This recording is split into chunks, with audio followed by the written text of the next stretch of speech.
Welcome back. As I have mentioned before, Jesus' interaction with the woman at the well is one of the most vital stories of his ministry. This is our fourth video diving into this narrative from the Gospel of John, where we are exploring four central topics. First, we explored Jesus' decision to talk with a Samaritan. Second, we looked into his insight into the woman's personal history. Third, we'll look at his clarification on how to love and worship God. And then finally, fourth, we'll look at the woman's understanding of the Messiah and Jesus' explicit declaration that he is the one. Last session, we unpacked Jesus' insights into the woman's history. And today we will look at his revolutionary update on the command to love God with all our heart, soul, mind, and spirit. Here is what John wrote regarding this radical change. Jesus replied,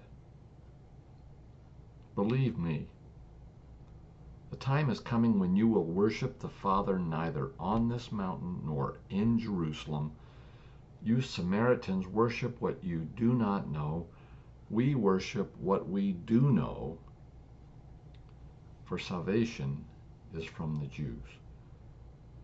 Yet a time is coming, and has now come, when the true worshipers will worship the Father in the Spirit and in truth, for they are the kind of worshipers the Father seeks. God is Spirit, and his worshipers must worship in the Spirit and in truth." Whether you have read these verses 1,000 times or are hearing them for the first time, it is easy to miss just how radical this declaration was. First, Jesus declares that both the Jews and the Samaritans were wrong to insist that God must be worshipped in a specific location,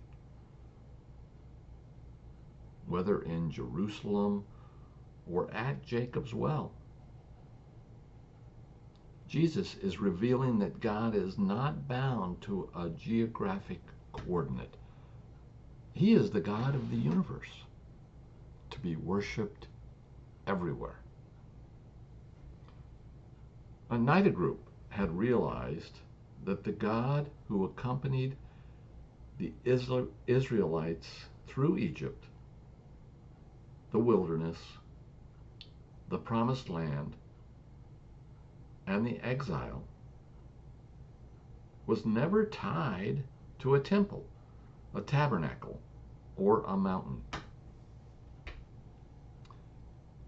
Then Jesus goes further, commanding the faithful to worship God in spirit and in truth. What does this mean for us practically? To worship in spirit is a dual calling, because God is spirit and not material. Our worship must rise from the inside out, from our human spirit directly to the eternal God. It means loving God truly and entirely, rather than just following strict rules or relying on mechanical patterns of behavior. Jesus is calling the faithful to mature beyond the ritualistic worship practiced by the ancient children of Abraham into a personal, Holy Spirit-led focus on God, on the Creator. The posture modeled by Abraham, Moses, Joseph, David, Daniel, Jeremiah, Isaiah, and Jesus himself. Next, Jesus commands us to worship in truth. Now, drawing from the insights of theologians like D.A. Carson and John Piper, in truth means worshiping the true triune God exactly as he has revealed himself in Scripture through his word. We are not to worship creation, idols, money, power, or a version of God we have invented in our own image. We must worship God as he truly is.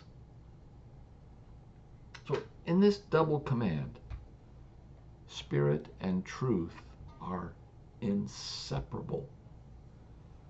We cannot worship God in spirit without knowing his revealed truth, and we cannot truly comprehend his truth without the Spirit. Now, this very command was a driving motivation for John Calvin during the Protestant Reformation, 16 centuries after Christ, 500 years ago. And it remains the heartbeat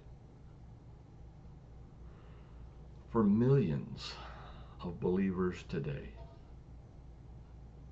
including sinners like me.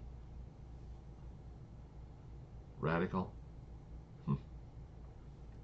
This command changed the world.